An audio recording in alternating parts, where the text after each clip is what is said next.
The snow fell heavy over Chicago on Christmas Eve, the kind of thick, wet flakes that turned the city into something quieter. Help! We need a doctor! It hurts, Daddy. I know, baby. Hold on. Ryan Doctor, Callahan now! didn't notice the beauty. Thank you. His You hands saved my gripped little the steering girl. wheel of his It's Mercedes okay, at Daddy. 10 She and two helped. knuckles I'm white just under glad the leather she's gloves, safe. while his phone buzzed in the cup holder with the 14th message from his business partner about the quarterly projections. The client dinner had run long, too long, and now the roads were slick with black ice hiding under the postcard-perfect snowfall. He'd promised Emma he'd be home by 8 to watch their Christmas movie tradition, but it was pushing 11, and the guilt sat in his chest like a stone. The phone rang again. Not the business partner this time. Mrs. Park, the nanny. Ryan's throat closed before he even answered. Mrs. Park never called this late. Never called unless her voice cracked through the speaker high and tight with barely controlled panic. Emma's fever had spiked to 104. She was shaking delirious, asking for her mother, the mother who'd been dead for 3 years. Mrs. Park had already called the pediatrician, who'd said to get to the emergency room immediately. Don't wait. Don't hesitate. Ryan made an illegal U-turn that sent the Mercedes' fishtailing tires screaming against the snow. His foot hit the accelerator, and the world narrowed to a single purpose: get to his daughter. The buildings blurred past Christmas lights, smearing into streaks of red and green, and somewhere in the back of his mind, the old terror resurfaced. The one that had lived there since his wife's diagnosis. Cancer had taken Sarah slowly, piece by piece, month by month, until there was nothing left but Emma's confused 8-year-old questions about why Mommy wouldn't wake up. He'd promised Sarah that he'd keep Emma safe, that nothing would ever hurt her again. The fever felt like a broken promise. He reached their brownstone in Evanston in 12 minutes, a drive that should have taken 25. Mrs. Park stood at the door with Emma bundled in blankets, the little girl's face flushed and slack, her eyes unfocused. Ryan scooped her up, felt the heat radiating through the layers of fabric, and ran back to the car. Emma mumbled something about snow angels and Mommy coming back for Christmas, and Ryan's vision blurred as he drove toward the nearest hospital with a pediatric ER. Chicago Central Hospital sat on the edge of the financial district, a hulking building that looked more like a fortress than a place of healing.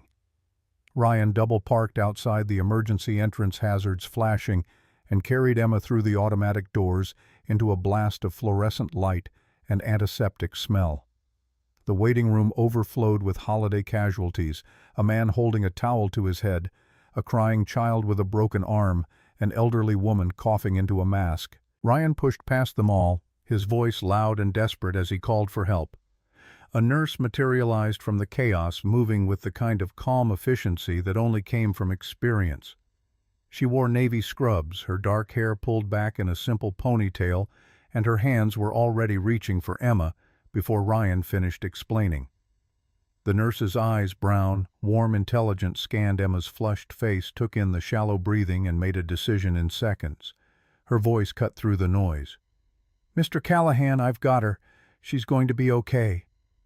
Ryan wanted to believe her, needed to believe her, but the terror wouldn't loosen its grip on his chest as he followed the nurse through a maze of curtained partitions into an examination bay.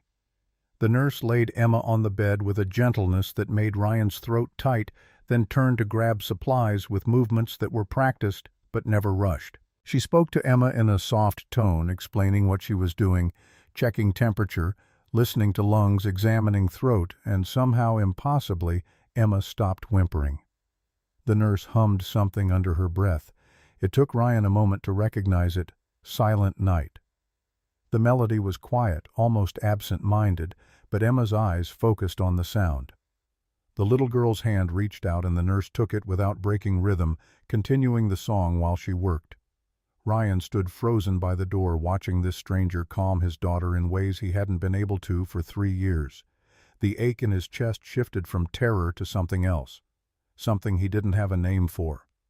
The doctor arrived, young, overworked kind, and confirmed what the nurse had already suspected. Severe influenza complicated by dehydration. Emma needed IV fluids, anti-fever medication, and observation overnight. The words washed over Ryan in waves of relief and residual fear. Not cancer. Not meningitis, not the 1,000 worst-case scenarios that had played through his mind during the drive, just the flu, as terrifying as any parent knew that could be for a child. He must have swayed on his feet because suddenly the nurse was there, one hand steadying his elbow, guiding him to the chair beside Emma's bed. Her touch was brief, professional, but it grounded him, brought him back to his body. "She'll need to stay overnight for monitoring." The nurse's voice carried an authority that made Ryan want to obey. "The IV will take a few hours to finish and we'll keep checking her vitals. But she's stable now. The worst has passed." Ryan nodded, unable to form words. He sank into the chair and took Emma's small hand, the one not connected to the IV line. His daughter's eyes were closed now, breathing evening out as the medication began to work. She looked so small against the white hospital sheets, so fragile, and Ryan felt the familiar helplessness that had defined the 2 years of Sarah's illness. The feeling of being unable to fix what was broken, unable to protect what he loved most. The nurse busied herself with adjusting the IV drip, making notes on a tablet, checking monitors. Ryan watched her move, noticed details he'd been too panicked to see before. She was younger than he'd first thought, mid-30s maybe, with an economy of movement that spoke of someone who'd done this work for years. No wedding ring, he noted, then felt ashamed for noting it. Her scrubs had small cartoon penguins on them, the kind designed to make pediatric patients smile, and there was a tiredness around her eyes that suggested she'd been working this shift for too many hours already. She caught him looking and offered a small, professional smile. "I'll be checking on her every hour through the night. My shift doesn't end until 7, so I'll be here the whole time. You can rest if you need to." Ryan's voice came out rougher than he intended. "I'm not leaving. I'll stay all night." Something flickered across the nurse's face, understanding maybe, or recognition of the particular fear that drove a parent to refuse sleep. "I thought you might say that." She gestured to the chair. "I'll bring you a blanket and some coffee in a bit. Hospital coffee's terrible, but it's hot." "Thank you." The words felt inadequate for what she'd done, for the calm she'd brought to the chaos. "I'm Ryan Callahan." The nurse's smile softened slightly. Laura Hayes." She glanced at Emma's chart, then back at him.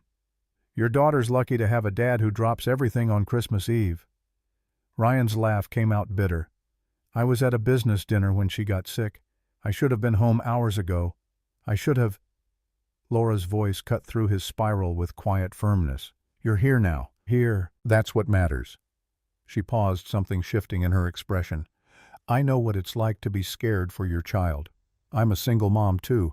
My son Noah is 6. The information landed between them, unexpected and personal. Ryan's exhausted brain latched onto the puzzle pieces. Single mom.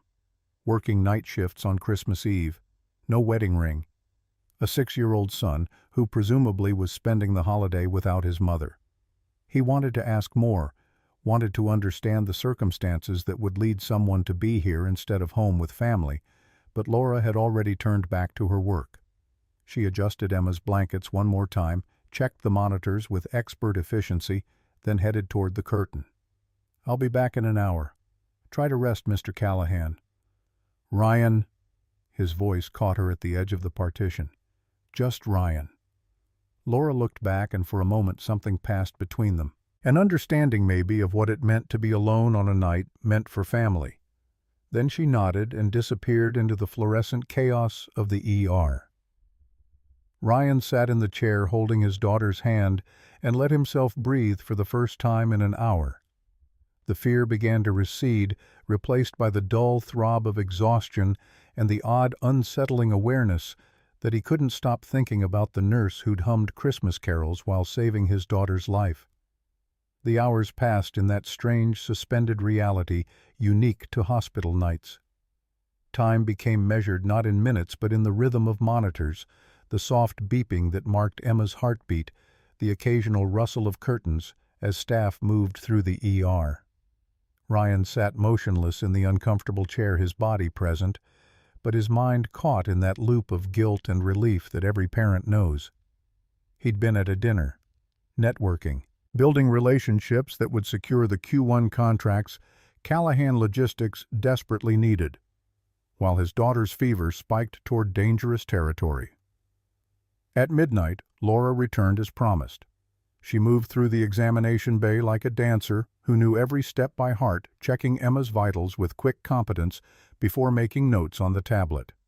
The little girl slept soundly now, the medication and fluids doing their work, color returning to her cheeks. Laura smiled down at her, a genuine expression that transformed her professional mask into something warmer. She'd brought coffee as threatened. 2 cups from the vending machine, both steaming, both probably terrible. Laura handed one to Ryan without comment, then settled herself on the stool by the monitors to update charts. Ryan wrapped his hands around the styrofoam cup, grateful for the heat, if not the taste. "You didn't have to. But thank you." Laura shrugged, eyes still on her tablet. "It's a long night for both of us." She glanced up. "How are you holding up?" The question shouldn't have undone him, but something about the gentleness of it, the genuine concern in her voice, made Ryan's carefully maintained composure crack. "I lost my wife 3 years ago. Cancer. Watching Emma sick like this, it just—" He stopped, surprised at himself for saying it out loud.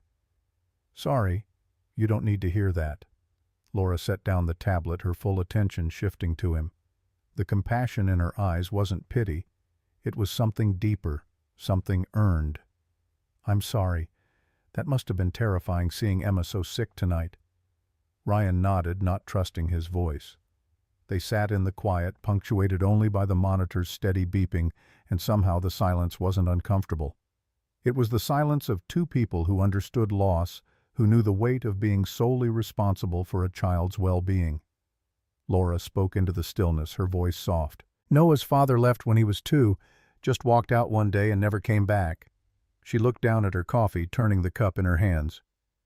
"So I get it. The fear that something will happen, and you'll be alone with all the decisions, all the weight. It's exhausting." Ryan studied her face, noting the shadows under her eyes, the exhaustion that went deeper than one long shift. "How do you manage it, the single parenting and working nights?" A small, sad smile played at the corner of Laura's mouth. "Barely. Noah stays with a neighbor when I'm working. Mrs. Flores is a saint. She's probably reading him 'Twas the Night Before Christmas right now." She paused. "I miss more holidays than I'm there for. It's the price of this job." "But you love it." Ryan said it as a statement, not a question. He could see it in the way she'd moved through the ER, the tenderness she'd shown Emma, the calm authority that came from genuine dedication. Laura's smile turned genuine. "I do. There's something about being there when people are at their most vulnerable, their most scared. Being able to help it matters, even when the coffee's terrible and you miss Christmas Eve with your kid." Ryan found himself smiling back, the first real smile since Mrs. Park's phone call. "For what it's worth, you made tonight a lot less terrifying. Emma responded to you in ways she hasn't with anyone since—" He stopped again, the comparison to Sarah unfinished but understood. Laura's expression softened. "She's a beautiful little girl. Strong, too. You can see it in her eyes." She stood, checking her watch. "I should finish my rounds, but I'll be back in another hour. Get some rest if you can, Ryan." She disappeared through the curtain before he could thank her again, leaving behind the faint scent of antiseptic and coffee, and something else, something that felt dangerously like hope. At 2 a.m, Emma stirred. Her eyes opened, confused and fever-bright, searching the unfamiliar room until they landed on Ryan. "Daddy!" Her voice was small, frightened. "Where are we?" Ryan moved to the edge of the bed, smoothing her tangled hair. "We're at the hospital, sweetheart. You had a really high fever, but the doctors are making you better." Tears welled in Emma's eyes. "I want Mommy." The words punched through Ryan's chest. 3 years and the grief still had teeth. "I know, baby. I know." He had no other comfort to offer. Nothing that would make this truth easier. Emma began to cry in earnest now, the kind of exhausted, sick child sobbing that broke a parent's heart. Ryan climbed onto the bed beside her, careful of the IV line, and held her as she wept. He was whispering meaningless reassurances when Laura appeared, drawn by the sound of distress. She didn't hesitate. Laura came straight to the bedside and sat on the edge of the mattress, her hand gentle on Emma's back. "Hey, sweetheart. I know you're scared. Hospitals are scary places, especially at night, but I'm going to tell you a secret." Emma's sobs quieted to Hiccup's curiosity, overriding fear. Laura leaned in conspiratorially. "Do you know what's special about Christmas Eve in hospitals?" Emma shook her head, still clinging to Ryan, but watching Laura with wide eyes. Laura's voice dropped to a storytelling whisper. "On Christmas Eve, the hospital becomes a castle, and all the nurses become knights who protect brave princesses who are sick. We watch over them all night long, making sure they're safe and that the medicine makes them strong again." Emma blinked, processing. "Are you a knight?" Laura nodded solemnly. "I am, and you're the bravest princess I've met tonight. Do you know how I can tell?" Emma shook her head again, captivated now. "Because brave princesses don't hide from scary things. They face them with their dads beside them and knights watching over them." Laura smiled. "And in the morning when the sun comes up on Christmas Day, you'll be so much better, strong enough to go home and have all your favorite things." Emma considered this, her child's mind working through the metaphor. "Will you stay all night to keep the castle safe?" Laura's hand never left Emma's back, the gesture maternal and sure. "I'll be right here, I promise. Every hour I'll check on you, and your dad will be here too. You're completely safe." The tension drained from Emma's small body. She settled back against the pillows, one hand clutching Ryan's shirt, the other reaching for Laura's fingers. "Can you tell me about the castle? About the other princesses?" Laura launched into an improvised fairy tale, her voice low and soothing, spinning a story about a castle in the clouds where sick children became heroes who fought dragons made of fever and fear. Ryan listened, transfixed not by the story but by the woman telling it. Laura's face transformed as she wove the narrative, years falling away. Tiredness replaced by the pure joy of storytelling. She made dragons roar and princesses laugh and knights ride to the rescue. And Emma's eyes grew heavy, her breathing evening out until she finally slipped back into sleep, still holding both their hands. Laura finished the story in a whisper, though Emma was already dreaming. She carefully extracted her fingers and stood checking the monitors one final time. When she looked at Ryan, there were tears in her eyes that matched his own. "Thank you." Ryan's voice came out rough. "That was incredible. She hasn't let anyone comfort her like that since Sarah died. She's been so closed off, so scared of—" He stopped, overwhelmed. Laura wiped her eyes quickly, professional mask sliding back into place. "She's at that age where loss is confusing. My son went through something similar when his father left. They just need to know someone's there, that they're not alone in the scary moments." Ryan wanted to ask more, wanted to understand how someone could walk away from a child, how Laura had survived it. What made her strong enough to work nights helping other people's children when her own was at home? But Laura was already moving toward the curtain distance, reasserting itself. "Get some rest, Ryan. Both of you. The worst is over." She paused at the edge of the partition, looking back. "And for what it's worth, you're a good father. Emma knows she's loved. That's the only thing that really matters." She left before Ryan could respond, and he sat in the dim room with his sleeping daughter, feeling the weight of the night shift into something else. Something that felt dangerously like gratitude mixed with an attraction he had no business feeling toward his daughter's nurse. At 4 a.m, Laura returned with more coffee and a genuine smile. They talked in whispers about children and loss and the impossible balance of work and parenting. Ryan learned that Noah loved dinosaurs with an obsession that bordered on encyclopedic, that Laura had worked her way through nursing school on scholarships and night jobs, that she'd moved to Chicago 7 years ago for reasons she didn't specify. He told her about Callahan Logistics, about the pressure of running a mid-sized company in an industry dominated by giants, about how work had become his escape after Sarah's death until it nearly consumed him. At 6 a.m, the morning shift began filtering in, and Laura prepared to hand off her patients. Emma woke again, groggy but coherent, her fever broken. The doctor cleared her to go home with rest and medication, and Ryan felt the last of the night's terror release its grip. He turned to thank Laura one final time, to express something that went beyond gratitude for medical care, but she was already preparing to leave. She'd shed the exhaustion like a coat, moving with renewed purpose as her shift ended and her other life began. "Laura, wait." Ryan stood Emma's hand in his. "I don't know how to thank you properly. You didn't just save Emma's life tonight, you—" He struggled for words that wouldn't sound inadequate or inappropriate. "You reminded me what kindness looks like." Laura's smile was warm but distant, already withdrawing. "I'm glad I could help.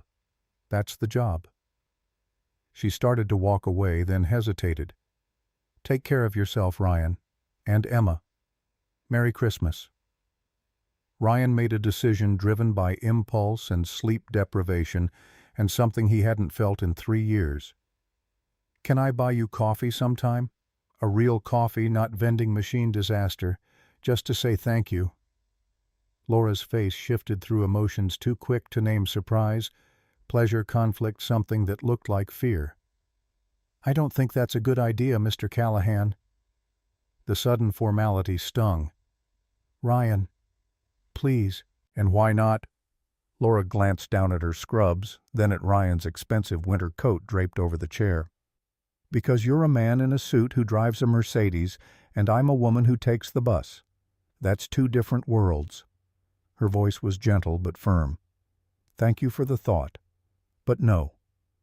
She walked away before Ryan could argue, disappearing into the morning shift change, leaving him standing in the examination bay with his daughter, and the uncomfortable realization that he wanted to see her again, needed to see her again, and had absolutely no idea why or how to make that happen.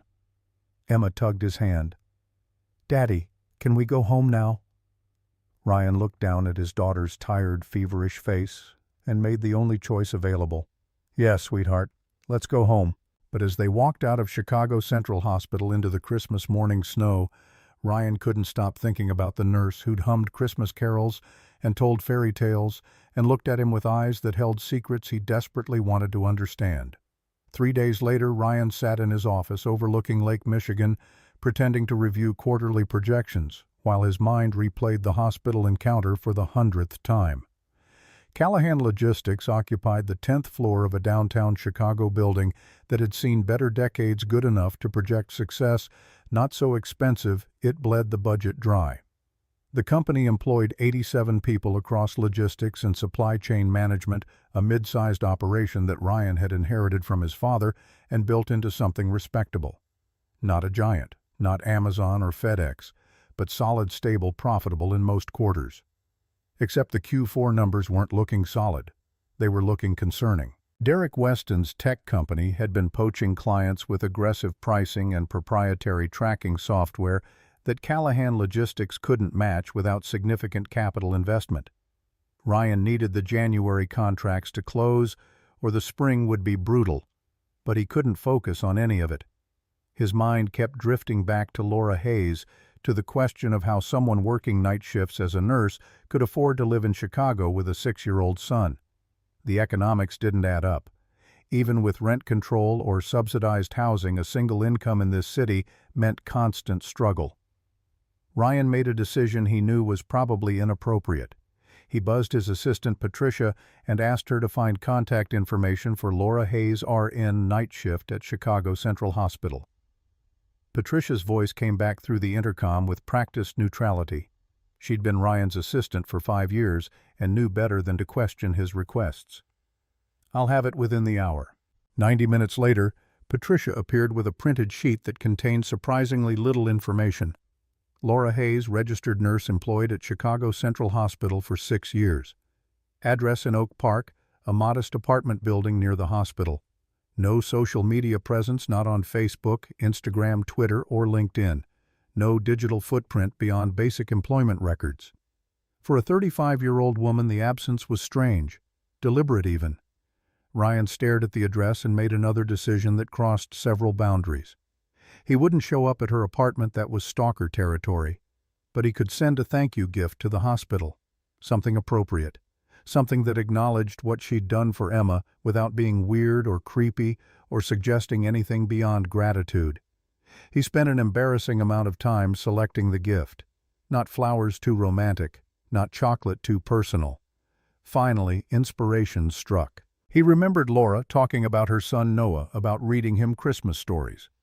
Ryan found a beautiful illustrated copy of The Brave Princess and the Dragon, a children's book that echoed the story Laura had told Emma. He added a handwritten note on his company letterhead for Noah. "Thank you for caring for Emma and for reminding me what kindness looks like. Ryan and Emma Callahan." Then, feeling slightly guilty but determined, he tucked $200 bills inside as a bookmark. Laura would refuse cash if he tried to hand it to her. But finding it later meant for her son's Christmas, maybe she'd accept it. He had Patricia arrange delivery to the hospital marked for Laura Hayes' night shift. Then he tried to forget about it and focus on the spreadsheets that determined his company's survival. Laura received the package during her break on the third night after Christmas. She sat in the staff lounge unwrapping it with tired hands, and when she saw the book title, something inside her chest cracked open. She opened the cover and found the note, found the money, and the tears came before she could stop them. Her colleague Dana looked up from her phone. "You okay, Laura?" Laura wiped her eyes, quickly nodding. "Yeah, I'm fine. Just someone was kind, that's all." But it wasn't fine. Kindness undid her in ways cruelty never could. She pulled out her phone, staring at the screen for a long moment before finding the number she'd been trying to avoid calling. The Texas area code glared at her. She hadn't spoken to Frank in 3 weeks, the longest silence since she'd fled Dallas 15 years ago. The phone rang twice before his familiar gravel voice answered. "Catherine, that you—" Laura flinched at the name. She'd been Laura for so long that Catherine felt like someone else's identity. Someone younger, more naive, less scarred. "Yeah, Frank, it's me, Frank. Thank God. I've been trying to reach you. The Moretti situation—" Laura cut him off, moving to the corridor for privacy. "I can't keep doing this. The hiding, the fake life. I met someone and he's getting too close." Frank's silence stretched long enough that Laura thought the connection had dropped. Then, "Getting close? How does he know who you are?" "No. But he's trying to find out. He sent a gift to the hospital. He's a good man, Frank. The kind of man I might have—" She stopped, the admission too raw. "The kind of man I can't have. Not as Laura Hayes. Not while the Morettis are still looking for me." "Catherine, listen to me." Frank's voice took on the commanding tone he'd used when he was a Marine colonel, the voice that expected obedience. "The Moretti boss Salvatore, he was arrested in Chicago 2 weeks ago. RICO case, wire fraud, money laundering. He's looking at 30 years minimum." Laura's breath caught. "You're sure?" "FBI confirmed it. The organization's in chaos. His lieutenants are turning on each other, making deals. The threat's not gone, but it's significantly reduced." Frank paused. "You could come home, Catherine. Back to Dallas. Take your place at Ashford Industries. Stop hiding." Laura looked down at the children's book in her hands, at Ryan's careful handwriting. "I can't. Noah's life is here, his school, his friends. And I—" She stopped, unable to articulate the deeper truth. She didn't want to be Catherine Ashford, oil heiress, protected behind security and wealth.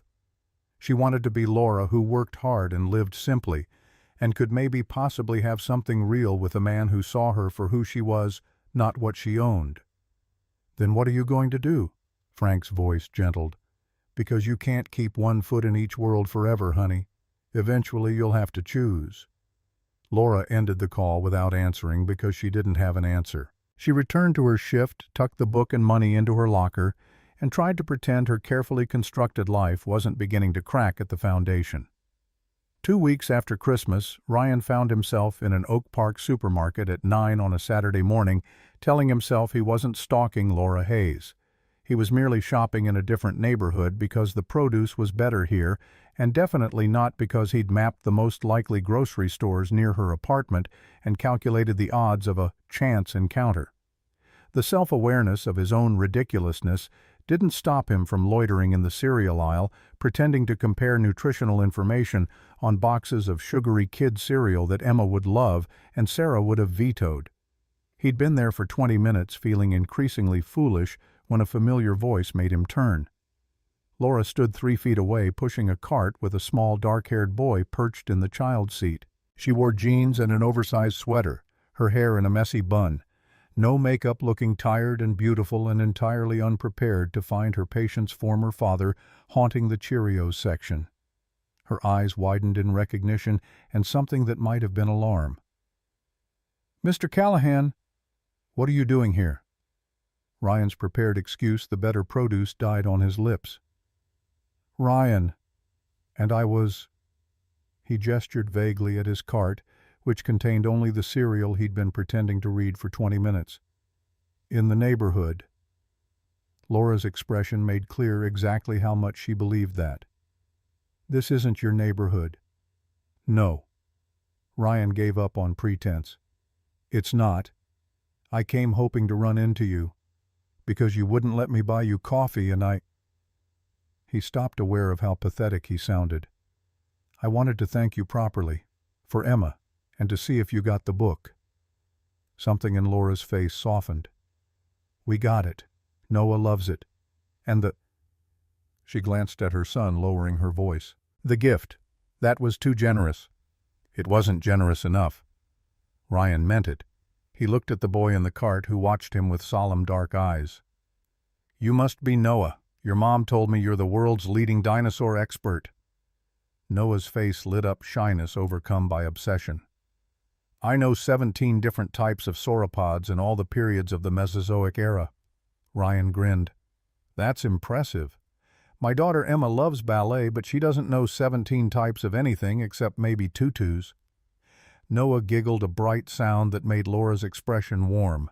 She watched her son with the fierce, protective love Ryan recognized from his own interactions with Emma. These were 2 single parents doing their best in a city designed to eat the vulnerable. Before Ryan could stop her, Emma appeared from the neighboring aisle where he'd left her, comparing Pop-Tart flavors. She stopped short at seeing Laura, then let out a squeal of delight. "Miss Laura, you're the nurse who saved me." Laura's professional mask fell away, replaced by genuine affection. "Hi, Emma. Are you feeling better?" Emma launched into an enthusiastic description of her recovery, her Christmas presents, and her new ballet shoes, all while gravitating toward Noah with the magnetic pull of children who recognize kindred spirits. Within moments, the 2 kids were deep in conversation about dinosaurs versus ballet, with Emma insisting that ballerinas were basically dinosaurs because they both had good balance.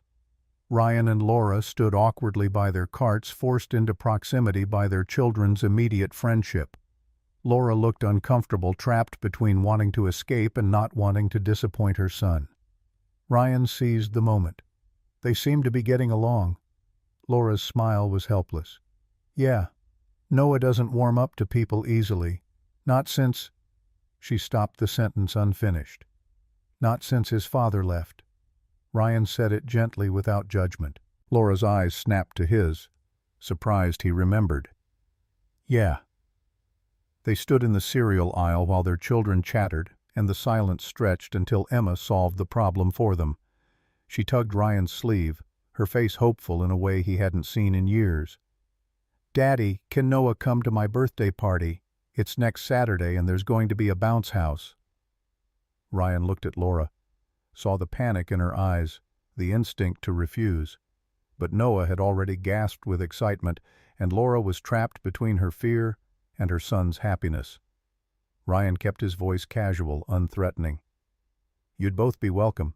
It's just a small party at our house, nothing fancy. Emma would love to have Noah there." Laura's internal struggle played across her face.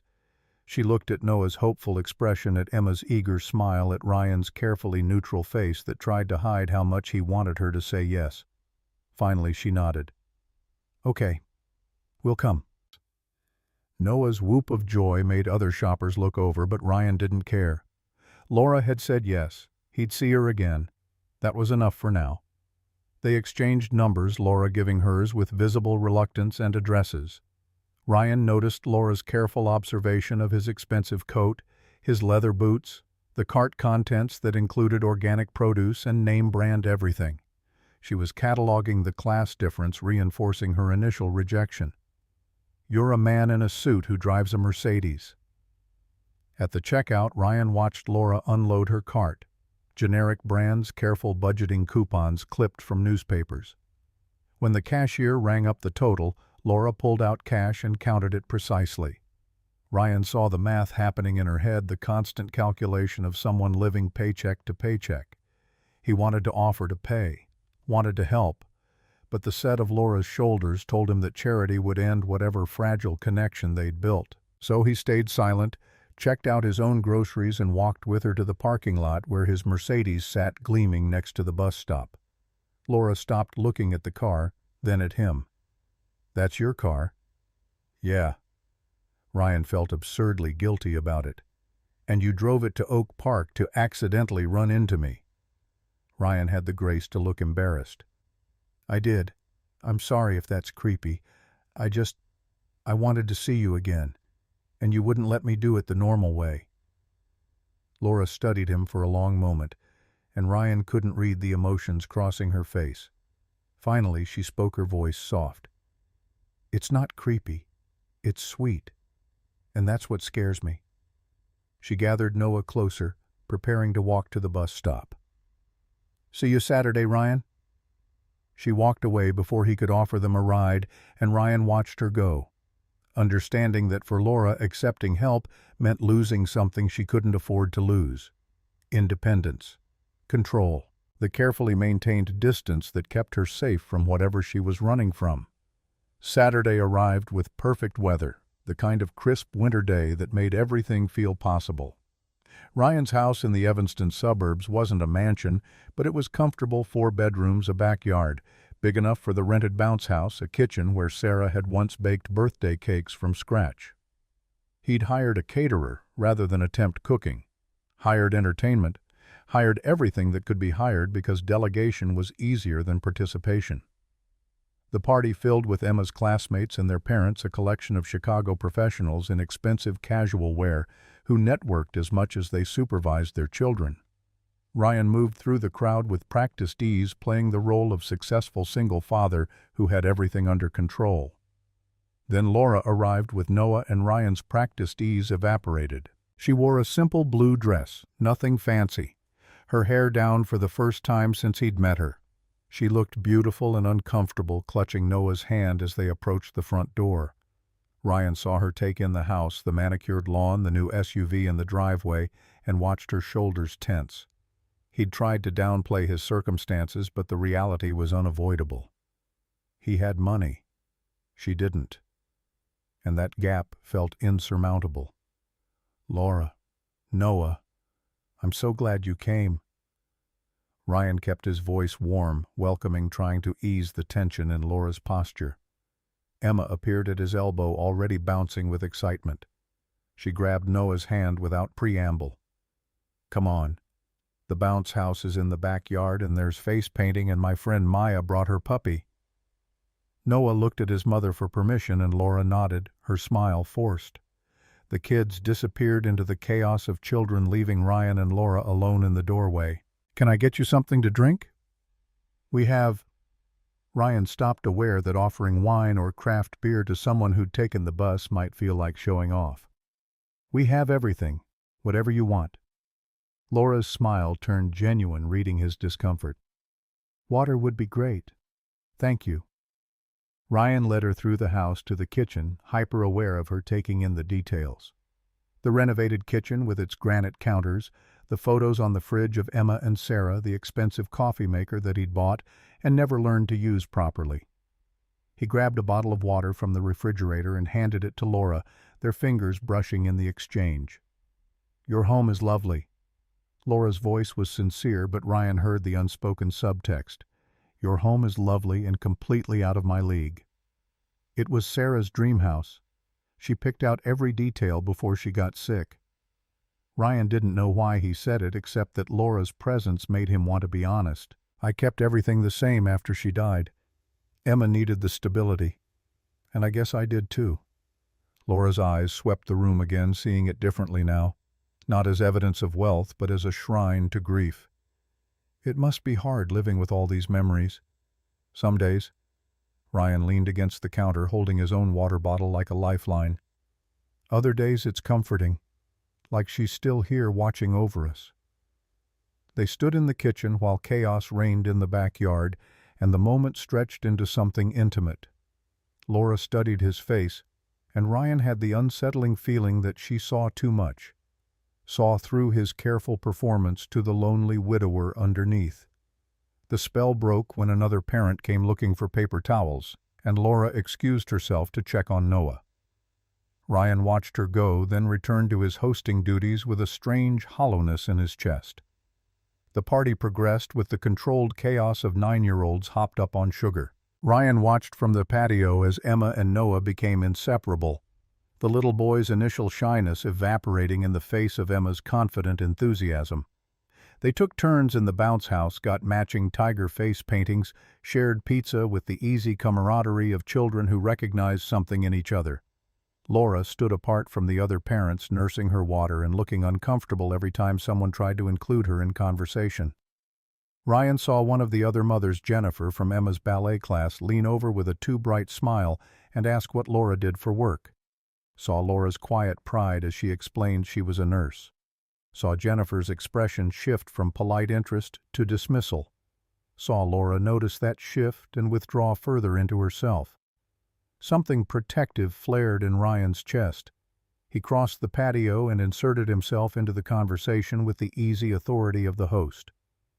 Laura saved Emma's life on Christmas Eve. If it wasn't for her, we might have lost.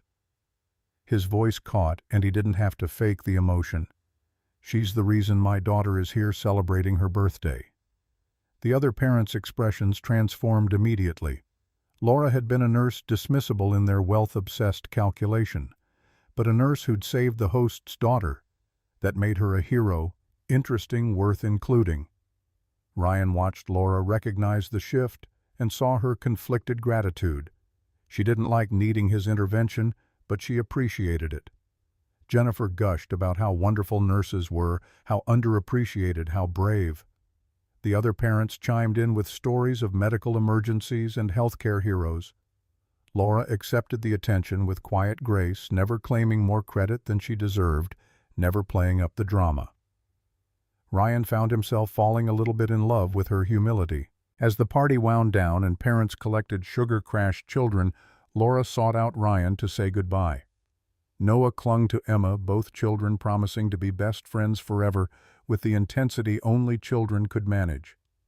"Thank you for inviting us." Laura's voice was soft, genuine. "Noah hasn't been to a party like this in, well, ever. His father never—" She stopped, the old wound still raw. Ryan wanted to close the distance between them, wanted to touch her arm or take her hand or do something to bridge the gap, but he held himself still aware of the boundaries. "I'm glad you came.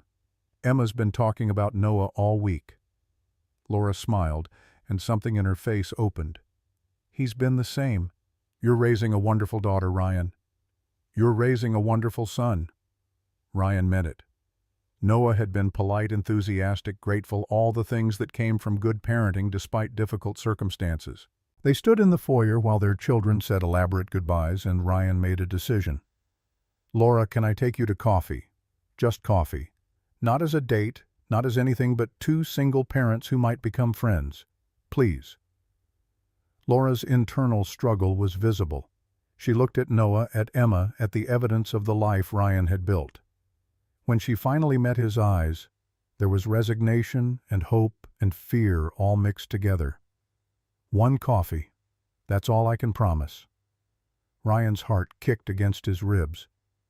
"One coffee is perfect." They made plans for the following Sunday morning, a neutral diner that Laura chose, nothing fancy, nothing that would make her uncomfortable. She left with Noah, and Ryan watched them walk to the bus stop from his front porch, his daughter waving beside him.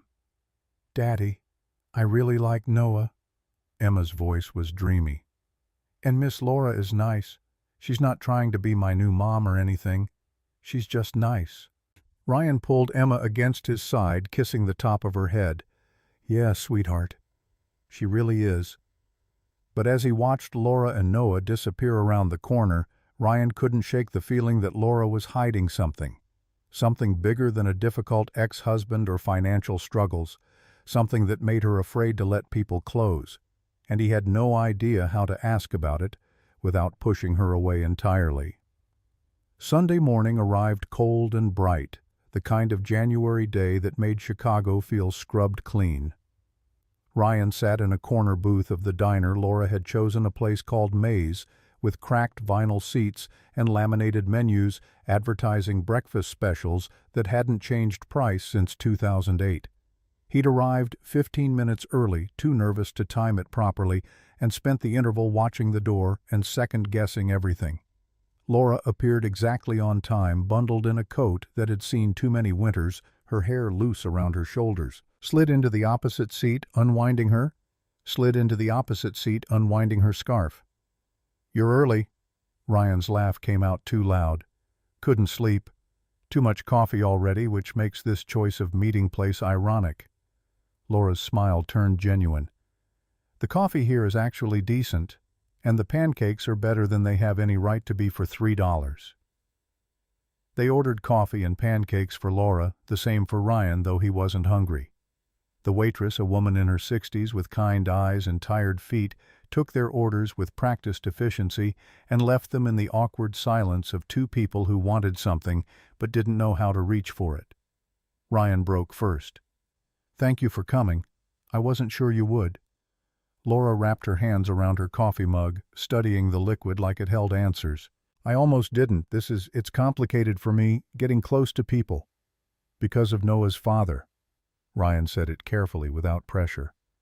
Laura's eyes lifted to meet his, and he saw the wariness there. "That's part of it. He made me feel small, like I wasn't enough. Like I'd never be enough." She paused, choosing words with visible care. "When he left, it wasn't just abandonment. There were things about him I didn't know. Dangerous things. And by the time I figured it out, I was pregnant and alone and scared." Ryan's protective instinct flared hot. "Did he hurt you?" "Not physically." Laura's voice went quiet. "But emotionally, yeah. He lied about who he was, what he wanted. Used me. And when I discovered the truth, I had to run. Had to disappear. That's why I came to Chicago. Why I worked nights. Why I—" She stopped, realizing she'd said too much. Ryan leaned forward, keeping his voice gentle. "Why you don't have social media or any digital footprint. Why you live like someone who doesn't want to be found." Laura's face went pale. "You looked me up."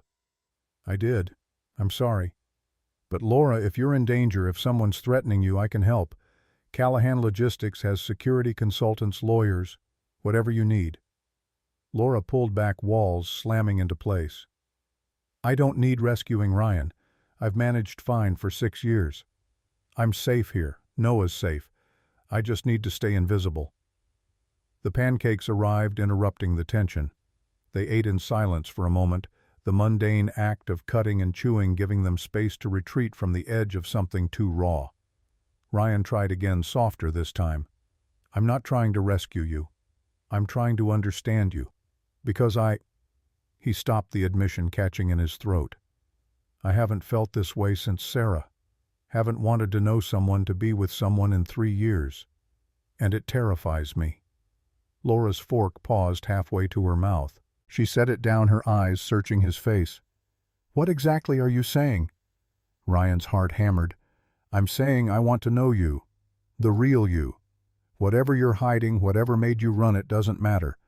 I want to know the woman who saved my daughter and told her fairy tales and works herself to exhaustion helping other people's children. I want to know Laura Hayes." He paused. "Or whoever you really are." Laura's breath hitched. She looked down at her hands, and when she spoke, her voice trembled. "What if knowing me puts you in danger? What if the people I'm hiding from find me and you and Emma get caught in the crossfire? Then we deal with it together." The words came out with more certainty than Ryan felt. "Whatever it is, Laura, together." She looked at him for a long moment, emotions warring across her face. Finally, she reached across the table and took his hand. Her fingers were cold, but her grip was strong. "Okay. But slowly. I need time to figure out how to do this without putting everyone at risk." Ryan squeezed her hand, triumph and terror mixing in his chest.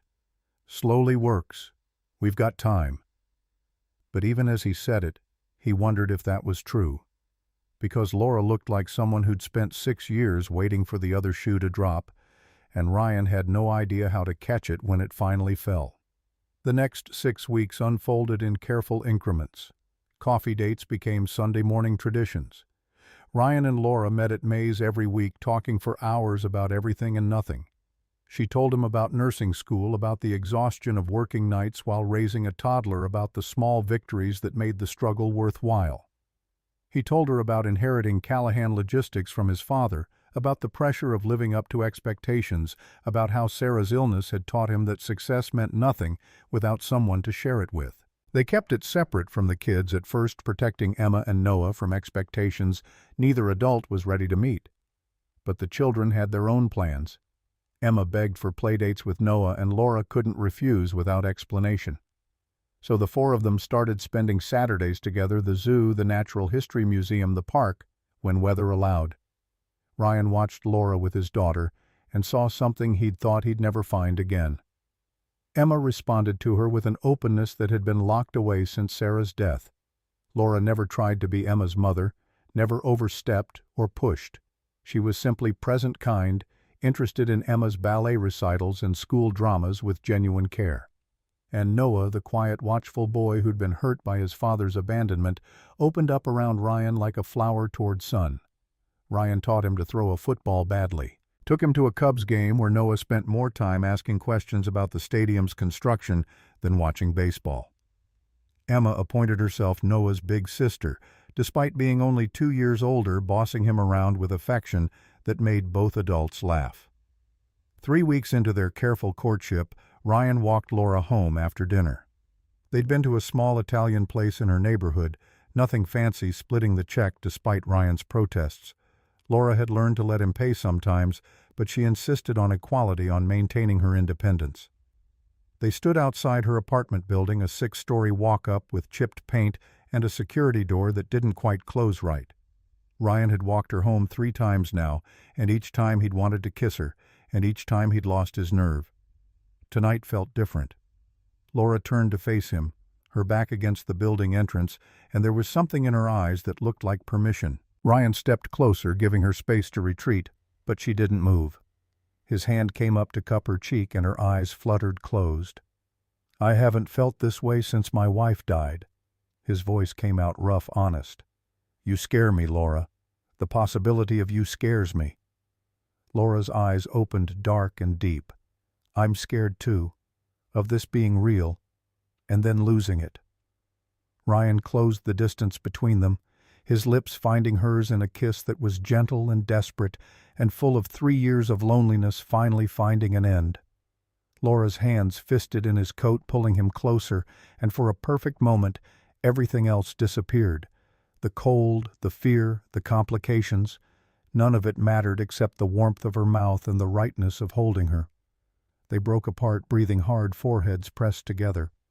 Laura's voice came out shaky. "Ryan, there are things about me you don't know. Things that might—" He silenced her with another kiss, softer this time. "Then tell me when you're ready. I'm not going anywhere." But Laura's phone chose that moment to shatter the intimacy. It buzzed in her pocket, insistent, and she pulled it out with a grimace. Her face went white as she read the screen. Ryan caught a glimpse of the caller ID, Frank, with a Texas area code. Laura answered in a low, tense voice, turning away from Ryan. "I can't talk right now." "No, I understand." "How bad?" "Okay. I'll call you back." She hung up and stood very still, her back to Ryan, shoulders rigid with tension. When she finally turned around, there were tears in her eyes. "I have to go.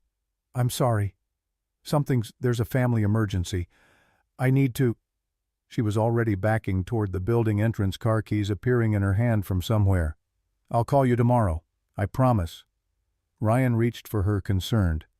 "Laura, wait. Let me help. Whatever it is."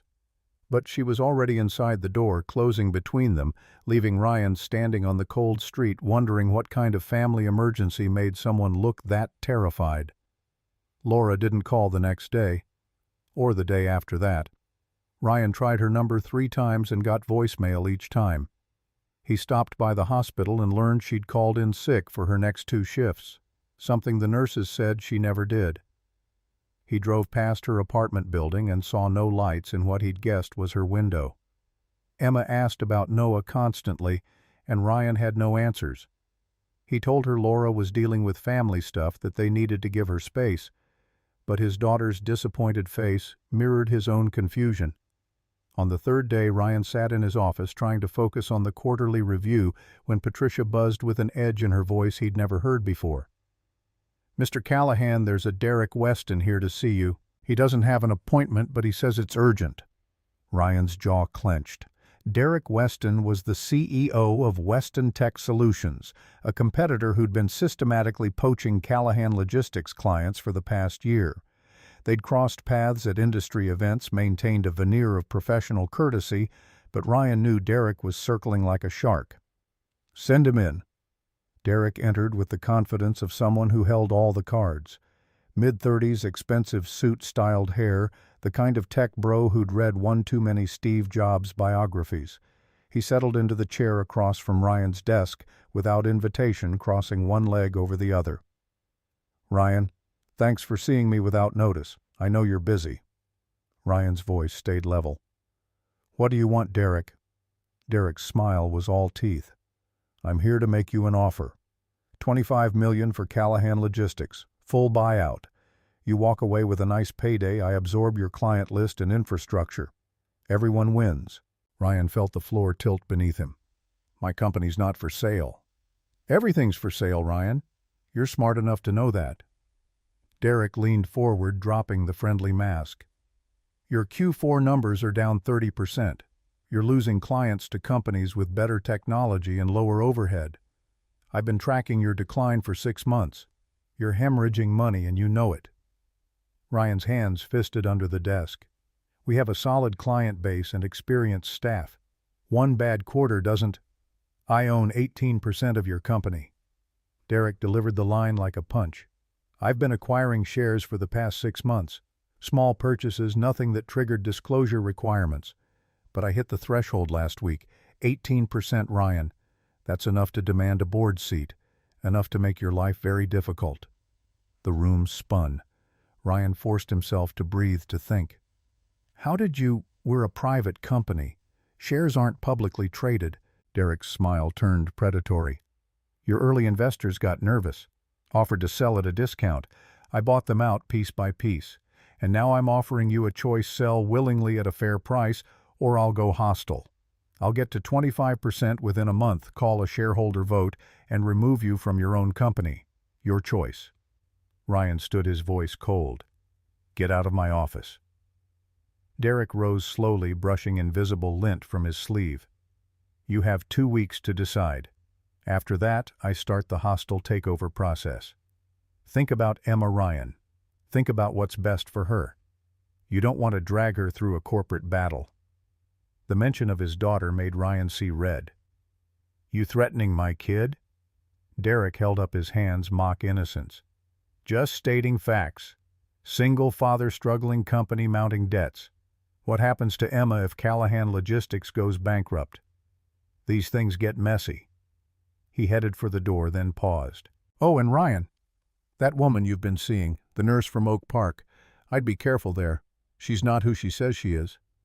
Ryan's blood turned to ice. "What did you say?" Derek shrugged, all casual menace. "I do my research on potential acquisitions. That includes the CEO's personal life. Laura Hayes, if that's even her real name, has a very interesting lack of history. No credit before 7 years ago, no employment records before nursing school. It's like she didn't exist before she came to Chicago. Makes a man wonder what she's hiding." He left before Ryan could respond, the door clicking shut with quiet finality. Ryan sank back into his chair, mind racing. Derek knew about Laura, had investigated her, and he'd found the same red flags Ryan had noticed but been afraid to examine too closely. The phone on his desk rang Patricia again. "Mr. Callahan, there's a lawyer on line 2. He says it's about an investment opportunity you need to hear immediately." Ryan almost told her to take a message, but something in her tone made him pause. "Put him through." The voice on the other end was smooth professional and held a slight Texas drawl. "Mr. Callahan, my name is James Hargrove, attorney with Ashford Holdings out of Dallas. I represent a client who's interested in making a significant investment in Callahan Logistics." Ryan's exhausted brain struggled to process. "I'm not looking for investors right now. We're a family company." James cut him off gently. "My client is aware of Derek Weston's hostile moves. They're prepared to purchase a 20% stake in your company through an offshore investment vehicle called Prairie Star Holdings. $50 million capital injection at 0 interest with one condition." Ryan's heart hammered. "What condition?"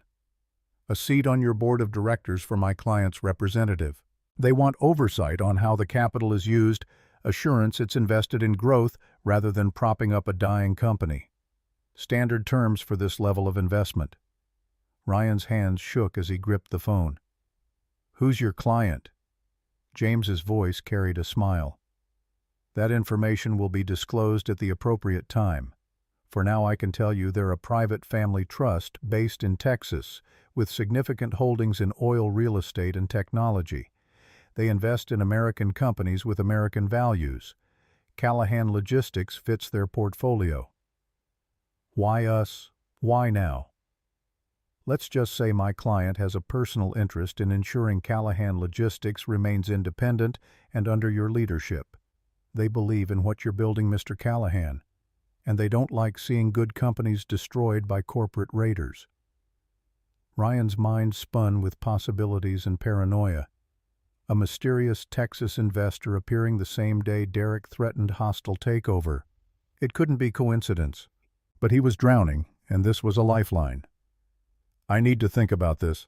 Consult with my existing board members." James's voice turned firm. "You have until end of business today. Derek Weston is moving fast. If you want to block his takeover, you need capital and allies now. My client is offering both, but the window closes in 6 hours." The line went dead. Ryan sat staring at the phone, his world tilting on its axis. Everything was falling apart simultaneously. Laura's disappearance, Derek's hostile takeover, and now a mysterious Texas investor offering salvation. Texas, where Laura's emergency call had come from, where someone named Frank kept calling her with a Texas area code. The pieces clicked together with sickening clarity. Laura wasn't just hiding from an abusive ex-husband. She was connected to serious money. Texas oil money if the lawyer's description was accurate, and whoever she really was, they'd just offered to save his company. Ryan grabbed his coat and keys. He needed answers, and he needed them from Laura, whether she was ready to give them or not. Her apartment building looked the same as always. Shabby, working class, nothing about it suggesting connections to Texas oil fortunes. Ryan buzzed her unit and got no response. He tried again, holding the button longer, desperation making him rude. A neighbor emerged from the building and Ryan caught the door before it closed.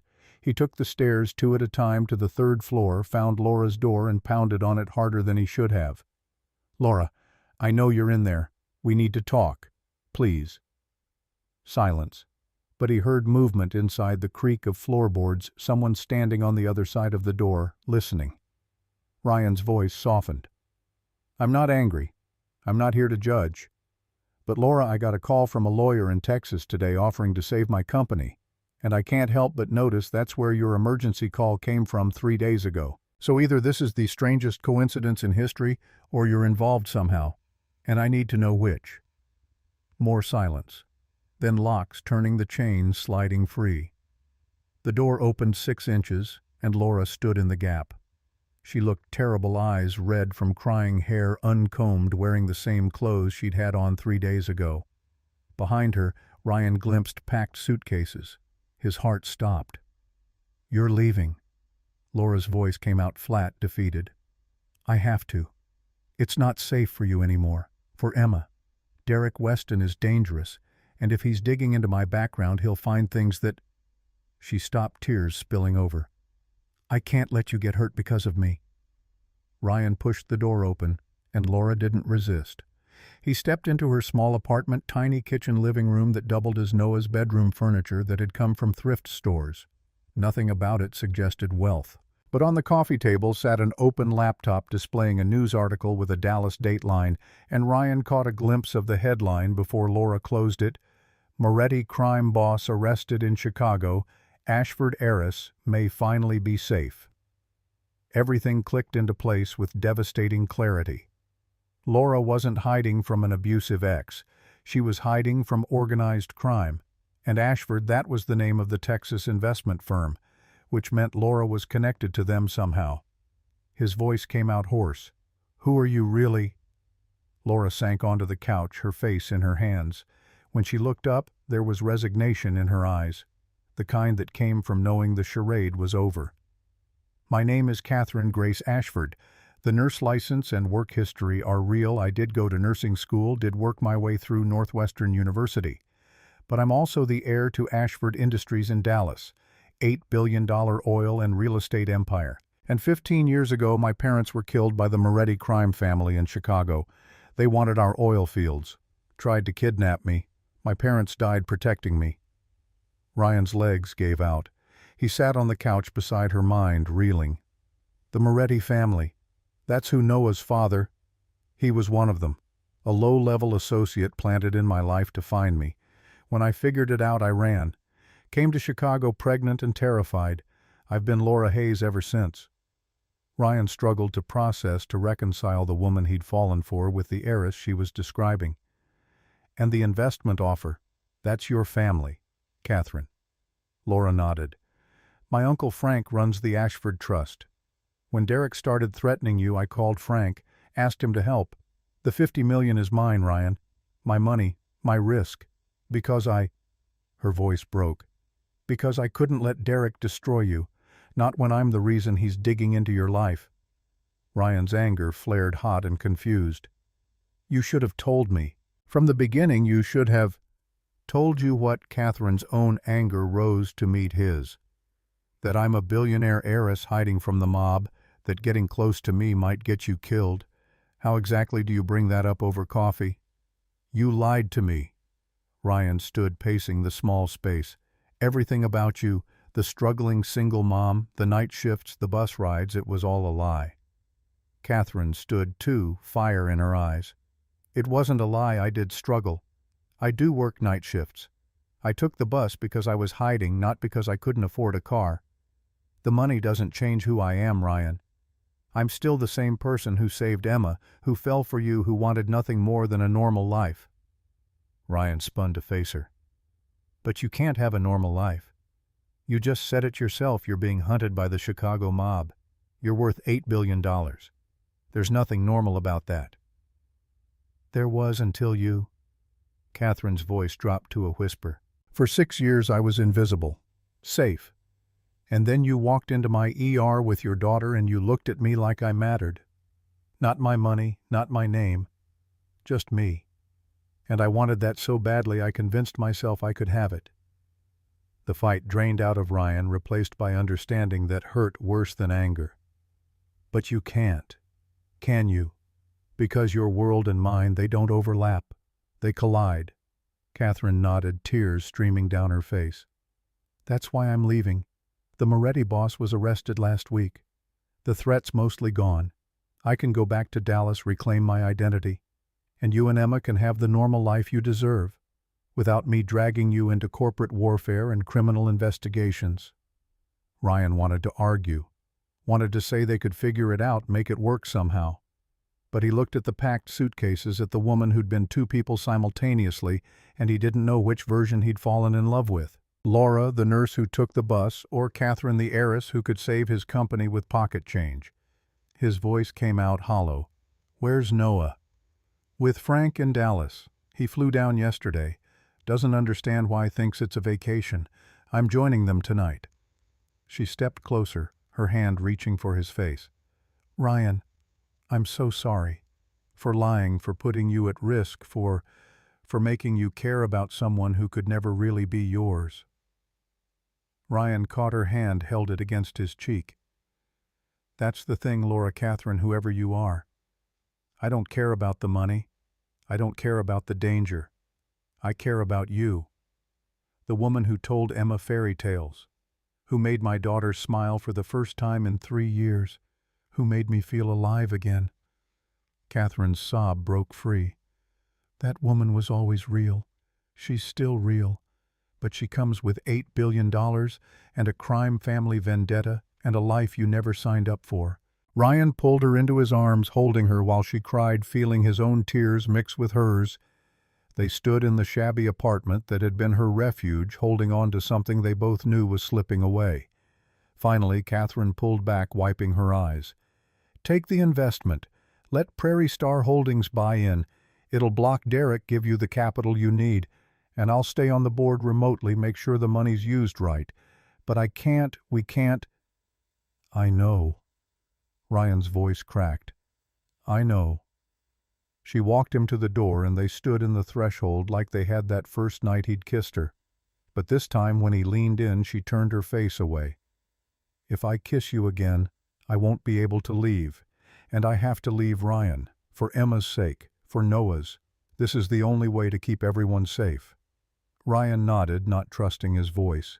He walked down the 3 flights of stairs, hearing her door close behind him with terrible finality. By the time he reached the street, his phone was buzzing with an email from James Hargrove containing Prairie Star Holdings' investment proposal. Ryan opened it with shaking hands, saw the terms generous, clear, designed to save his company while giving Catherine oversight. He thought about Derek's threats about Emma's future, about the crushing weight of pride versus practicality. He typed one word, accepted. Then he drove home, called his existing board members to schedule an emergency meeting, and tried to figure out how to explain to his daughter that Noah and Laura were gone. That sometimes the people you love walk away to protect you, and that being left behind could be its own kind of salvation. The emergency board meeting happened 3 days after Catherine left. Ryan sat at the head of the conference table in Callahan Logistics headquarters, flanked by his 3 existing board members, all men who'd known his father, who'd watched Ryan inherit the company at 30 and build it into something respectable.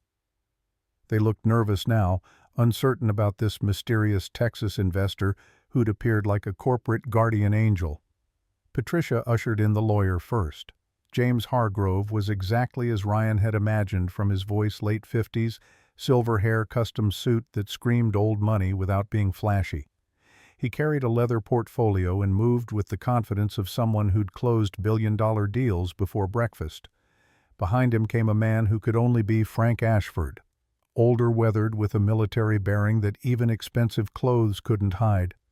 He walked with a slight limp Ryan recognized from men who'd seen combat, and his eyes swept the room with tactical assessment. This was Catherine's uncle, the ex-Marine who'd protected her for 15 years.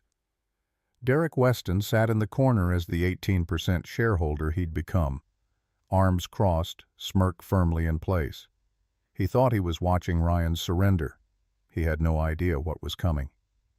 James opened his portfolio, sliding documents across the table. "Gentlemen, Prairie Star Holdings is prepared to inject $50 million into Callahan Logistics at 0 interest in exchange for a 20% equity position and 1 board seat. The terms are outlined here. You'll find them extremely favorable." One of the older board members, Walter, who'd been Ryan's father's best friend, frowned at the papers. "This is very generous, almost too generous. What's the catch?" Frank spoke for the first time, his Texas drawl slow and deliberate. "No catch. We invest in American companies with American values, companies run by men of character. Ryan Callahan fits that description." Derek leaned forward, dropping his casual pose. "This is highly irregular. Who exactly are you people? Prairie Star Holdings doesn't exist in any public database I can find." James's smile was all professional courtesy. "We're a private family investment vehicle. We prefer discretion. but I assure you our capital is legitimate and our intentions transparent. We want Callahan Logistics to succeed." Derek's jaw clenched. Ryan watched him calculate, seeing the hostile takeover slipping away. With 20% in Prairie Star's hands, Derek's 18% would be diluted, his leverage gone. But the corporate raider couldn't object without revealing his own predatory intentions. "I'd like to meet your client." Derek's voice carried an edge.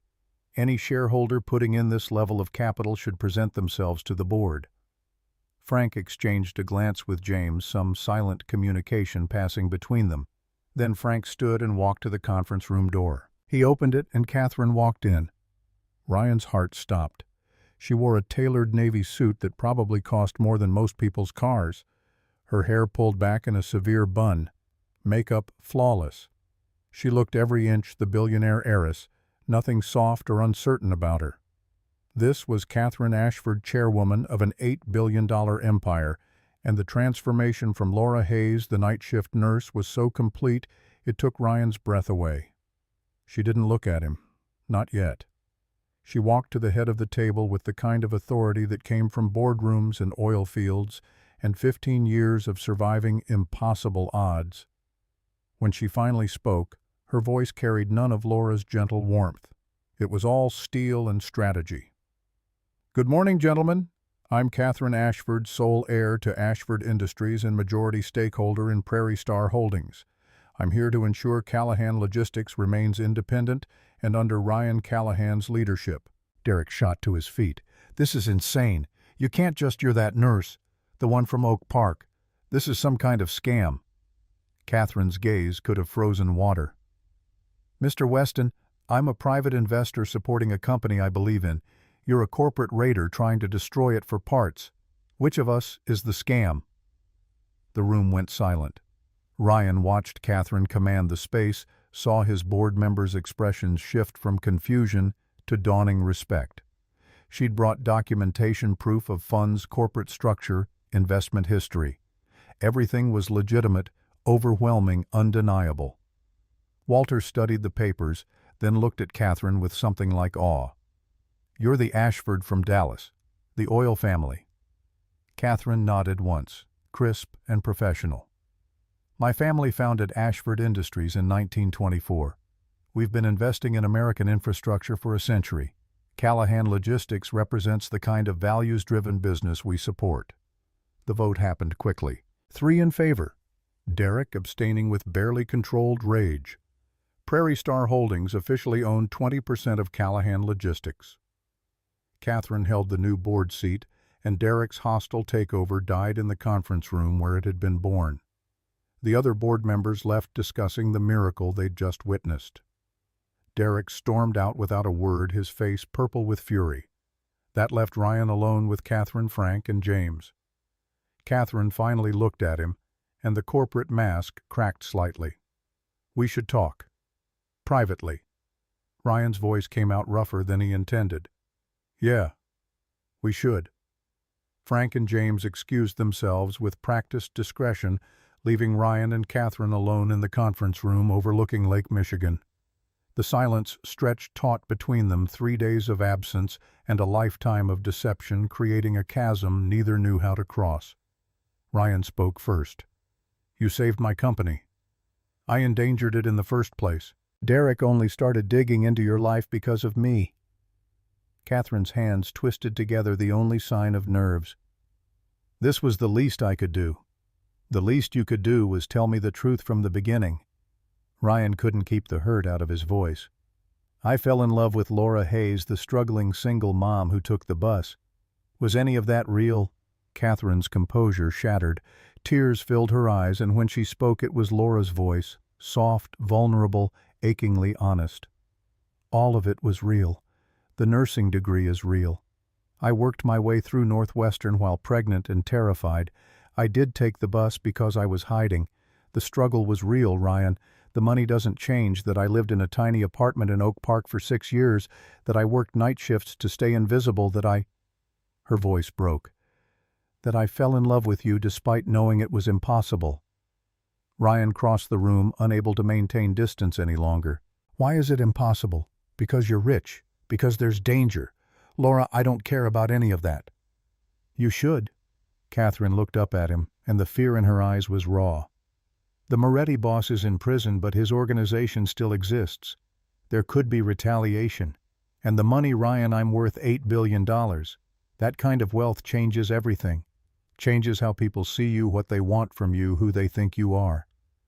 Ryan's hands found her shoulders, grounding them both. I see you. Not the money, not the danger. You, the woman who saved my daughter, who told fairy tales and worked herself to exhaustion helping people. That's who I fell in love with. Whether she's Laura or Catherine doesn't matter. It has to matter. Catherine's tears spilled over. Because I come with bodyguards and board meetings and a life in Dallas managing oil fields. I can't just disappear into your world, Ryan. My responsibilities, then I'll come into yours. The words surprised him even as he said them. I'll learn about oil and real estate and whatever else your empire needs. I'll hire better security for Emma. We'll figure it out together. Catherine shook her head, but she didn't pull away. You'd hate it. The constant scrutiny, the pressure, the way everyone wants something from you. It destroyed my parents. It's destroying me. I won't let it destroy you too. Ryan cupped her face in his hands, making her look at him. What if loving you saves me? What if choosing us is the bravest thing either of us ever does? The kiss happened without decision. Pure instinct and desperate need. Catherine's arms went around his neck, and Ryan pulled her closer, pouring 3 days of grief and fear and hope into the contact. When they finally broke apart, both were crying. I don't know how to do this. Catherine's whisper was broken. I don't know how to be both people, Catherine and Laura. How to run an empire and be a mother and fall in love without destroying everything. Then we learned together. Ryan's voice was steady, more certain than he felt. Slowly, one day at a time, and we stopped running from the hard things. Catherine nodded against his chest, and Ryan held her while she cried out 6 years of hiding and 15 years of fear.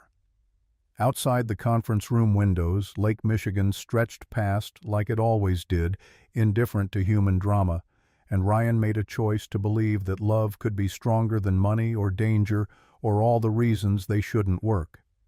The healing happened in increments. Catherine didn't move back to Chicago immediately. She had responsibilities in Dallas that couldn't be ignored. But she flew in every other weekend, staying in a modest hotel near Ryan's house, rather than announcing herself with penthouses and luxury. They moved carefully around each other, relearning trust, navigating the complicated geography of blended identities. Emma's reaction to Laura's return was pure joy, followed by confusion when Ryan tried to explain that Laura was also someone named Catherine, who was very important.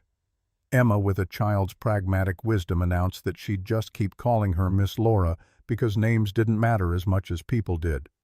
Noah came with Catherine on the weekends, and the two children picked up their friendship like no time had passed. Ryan learned about Catherine's world in pieces. Frank visited Chicago for a board meeting and turned out to be remarkably easy to talk to, a decorated Marine who'd served 3 tours before retiring to protect his niece.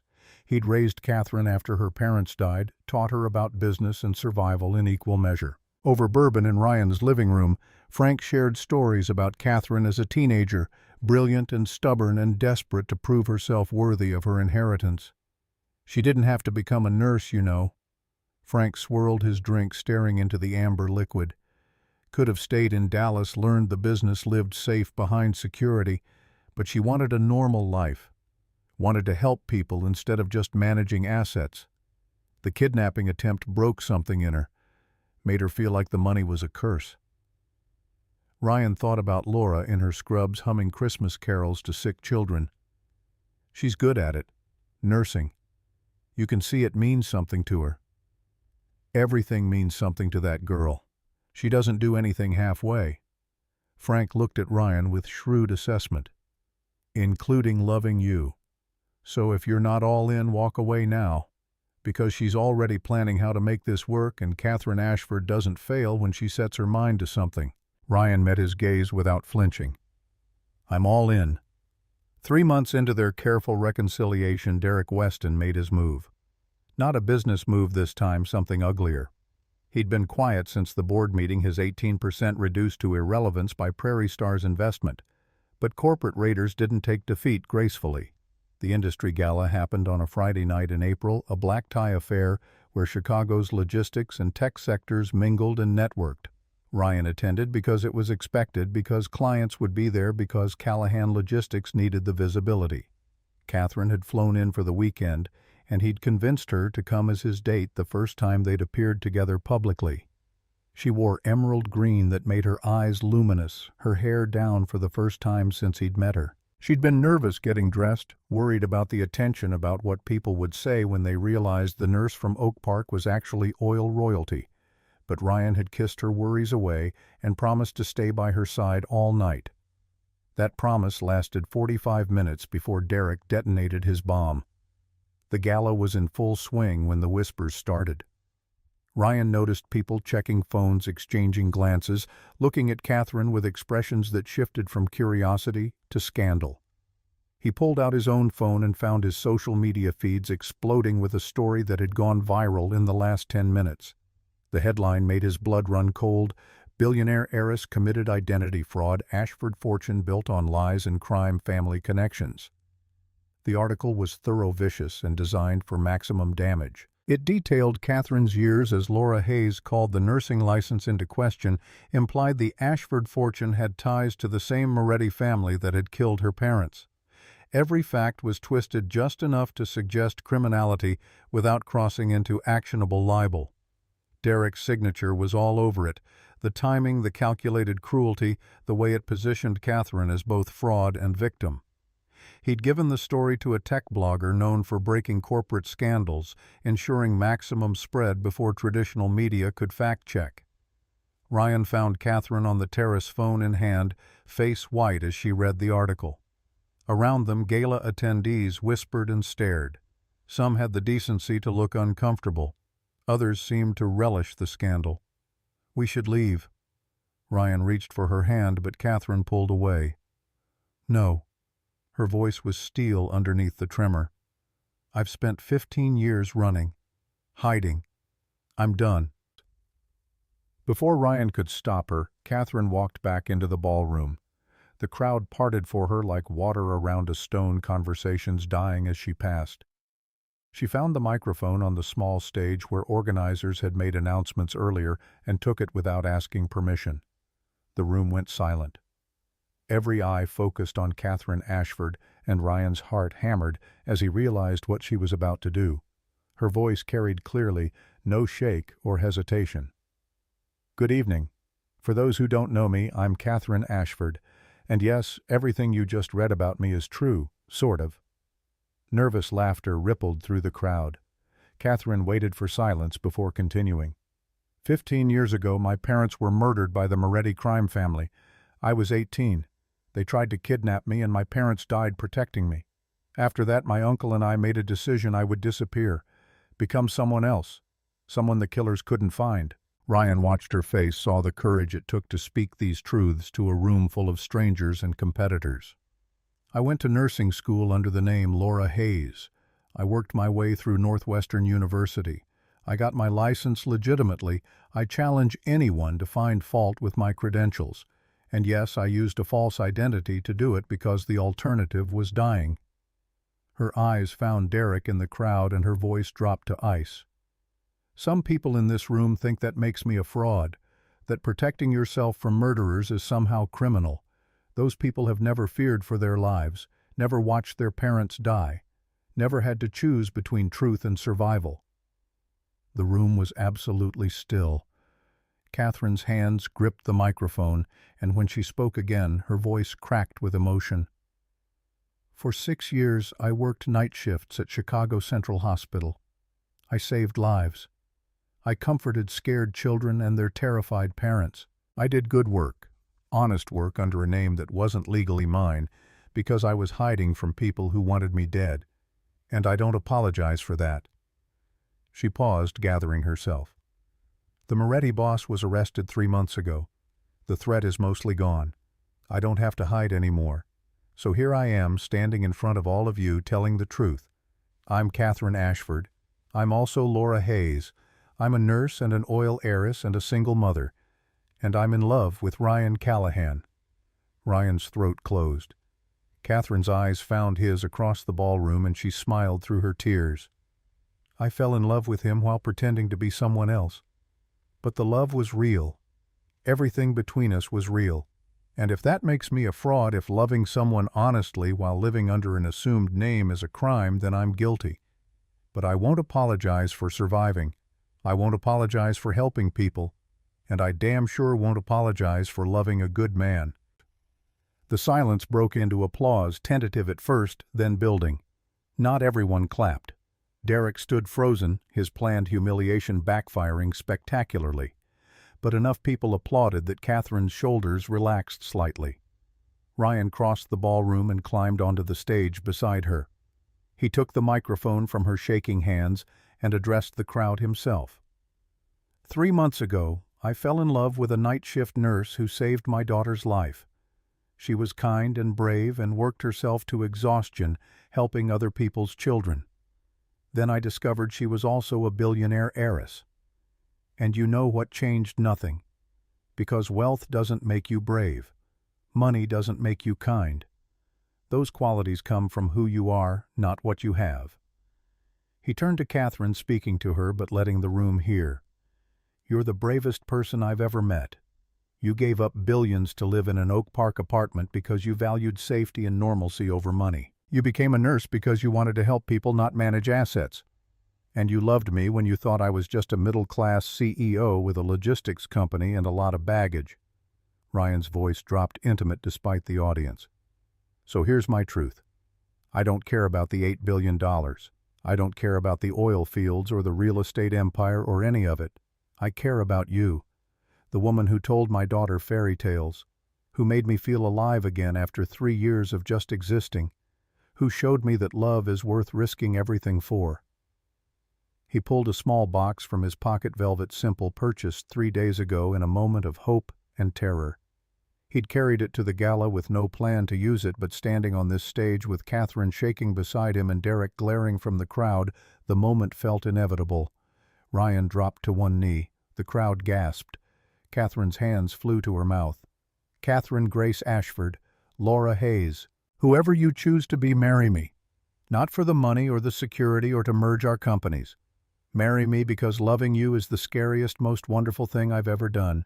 Because Emma needs you and Noah needs me and we're better together than apart. Marry me because I'm tired of being afraid. Catherine was crying openly now, mascara running every carefully maintained piece of corporate armor shattered. Ryan, you can't, there are still risks. The Moretti family, the publicity, the pressure. I don't care. Ryan stayed on his knee box, open ring glinting under the ballroom lights. I'm all in, Catherine. However long it takes, whatever it costs. I choose us. The ballroom held its collective breath. Catherine looked at the ring, at Ryan's face, at the crowd witnessing this moment. Then she laughed through her tears and pulled him to his feet. Yes, her voice carried across the silent room. Yes, I'll marry you. Because loving you is terrifying and perfect and the only thing that makes sense. Ryan slipped the ring onto her finger, simple platinum with a single diamond. Nothing ostentatious, and kissed her, while the crowd erupted in applause and camera phones captured the moment for social media immortality. Derek Weston left the gala before the kissing stopped. His attempted character assassination transformed into an engagement announcement. Later, much later, Ryan and Catherine stood on the terrace overlooking Chicago. The party continued inside without them, but they needed airspace, a moment to process what had just happened. I can't believe you proposed in front of 300 people.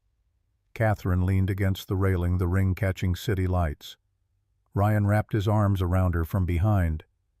I can't believe you said yes. Of course I said yes. She turned in his embrace, serious now. But Ryan, you need to understand what you're signing up for. Board meetings and oil field inspections and constant security. I can't just disappear into your life. Ashford Industries needs me. Then I'll come to Dallas. Ryan had thought about this endlessly over the past 3 months. Callahan Logistics can run with good management. I'll split my time Chicago for work Dallas to be with you. We'll figure it out. Catherine's expression softened. You'd really move to Texas for me. I'd move to Mars if that's where you needed to be. Ryan meant it. Emma and I have been alone for 3 years. Having you and Noah in our lives even part-time is better than all the stability in the world. They kissed again, softer this time, sealing promises made in front of witnesses and ones whispered in private. The city spread out below them, millions of lights representing millions of lives, and somewhere in that vast complexity, they'd found each other. The wedding happened 6 months later in a compromised location upstate Illinois, far enough from the city to feel private but close enough for Chicago friends to attend. They'd kept it small despite Catherine's family connections. 50 guests total, a mixture of Ryan's business associates, Catherine's oil industry contacts, Frank's military friends, and the handful of people who knew them as individuals rather than power couple. The venue was a restored barn on a working farm, rustic and elegant in equal measure. Emma served as flower girl in a white dress she'd chosen herself, insisting on cowboy boots underneath because Miss Catherine is from Texas. Noah walked beside her as ring-bearer, the 2 children holding hands and whispering to each other while guests took their seats. Ryan stood at the altar, actually a simple wooden arch decorated with wildflowers, and tried to keep his emotions under control. His best man was Walter, the board member who'd become a father figure after Ryan's own dad passed. On Catherine's side stood Frank, in his dress marine uniform, walking her down the aisle with the stiff pride of a man who'd raised this woman from devastated teenager to powerful adult. The music started, strings simple and beautiful, and Catherine appeared at the barn entrance. She'd rejected the traditional massive dress for something simpler, white lace with long sleeves, her hair loose down her back, a small bouquet of Texas bluebonnets mixed with Illinois wildflowers. She looked like herself, both versions, Laura and Catherine, merged into someone whole. Ryan's vision blurred as she walked toward him. Frank delivered her to the altar with a handshake that carried warnings and blessings in equal measure, then stepped back to let them face each other. The officiant, a retired judge Catherine had known in Dallas, kept the ceremony brief and heartfelt. But when it came time for vows, Ryan had insisted they write their own. His voice shook as he spoke. Catherine, when I met you, I was a man going through motions. Working, parenting, existing without really living. You reminded me what it felt like to be awake, to be scared and hopeful and vulnerable in all the best ways. He took a breath, steadying himself. I promise to see you, all of you. Laura the nurse and Catherine the heiress and every version in between. I promise to never ask you to be smaller or quieter or less than you are. I promise to be the partner you deserve and the father Noah needs. And I promise to choose us every day, no matter what comes. Catherine was crying before he finished. When she spoke, her voice carried the Texas steel underneath Laura's gentleness. Ryan, I spent 15 years hiding, afraid to be seen, afraid to be known, afraid that letting anyone close would get them killed. You saw me anyway. You knew me anyway. You loved me despite every reason not to. Her hands tightened on his. I promised to stop running, to choose us instead of fear, to build a life worthy of the courage you've shown me. I promise to be the partner you need and the mother Emma deserves. And I promise that you'll never doubt my love because loving you is the bravest, truest thing I've ever done. The judge pronounced them married, and Ryan kissed his wife while their children cheered, and 50 people bore witness to a love that had survived identity fraud and corporate warfare and organized crime to arrive at this moment. The reception flowed with champagne and dancing and speeches that ranged from touching to hilarious. Frank's toast managed to both threaten Ryan with bodily harm if he hurt Catherine and welcome him to the Ashford family with genuine warmth. Walter told stories about Ryan's father that had the room laughing and crying in turns. Emma and Noah gave a joint speech that was mostly about how happy they were to be brother and sister now, and didn't anyone care about their opinions? As midnight approached and guests began drifting away, Ryan found Catherine on the barn's back porch, staring at the stars visible beyond the city's light pollution. He wrapped a blanket around her shoulders. October in upstate Illinois carried a chill and pulled her close. "You okay, Mrs. Callahan?" Catherine smiled at the name. She'd taken his legally a choice that had surprised him, given her attachment to Ashford. "I'm keeping Ashford professionally, for the business. But personally," she turned to look at him, "I want to be part of your family. Want Emma to see me as her stepmother without any corporate confusion. Want Noah to share a last name with his new sister." Ryan kissed her temple. "You sure you're not going to regret giving up the oil fields and moving to Chicago full-time?" "Frank can run the Dallas operations. I'll stay on the board, fly down monthly for meetings, but my home is with you now." She leaned into him. "Besides, I've been thinking. Callahan Logistics could use some diversification. Maybe expand into energy sector logistics. Renewable energy specifically. There's synergy there." Ryan laughed. "We've been married for 6 hours and you're already planning corporate strategy." "I'm an Ashford. We don't know how to stop working." But Catherine's smile was pure joy. "Although I'm willing to take a honeymoon first." "Where are we going again?" "Montana. Cabin in the mountains. No cell service, no board meetings, no corporate raiders." Ryan had planned it specifically for maximum isolation. Just us and aspen trees and a week of pretending the world doesn't exist. Catherine sighed happily. "Perfect. But fair warning, I'm bringing work files, just in case." "I wouldn't expect anything else." They stood on the porch wrapped in each other and the blanket, watching stars and feeling the weight of vows spoken and promises made. Inside, caterers cleaned up, and Frank supervised getting the exhausted children to bed. Tomorrow they'd fly to Montana. Next month, Catherine would move into Ryan's house permanently, her Oak Park apartment abandoned for the Evanston suburbs. In 6 months, Callahan Logistics would announce a new division focused on sustainable energy logistics, funded partially by Ashford Capital. But tonight they were just Ryan and Catherine, two people who'd found each other against impossible odds and chosen love over every reason not to. 6 months into marriage, Catherine woke up nauseous for the 3rd morning in a row.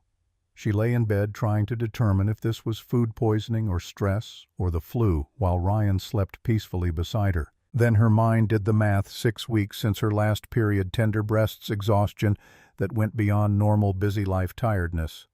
She slipped out of bed and into the bathroom, retrieving the pregnancy test she'd bought a week ago but been too scared to use. 3 minutes later, she stared at 2 pink lines and felt the world tilt on its axis. Ryan found her sitting on the bathroom floor, test in hand, tears streaming down her face.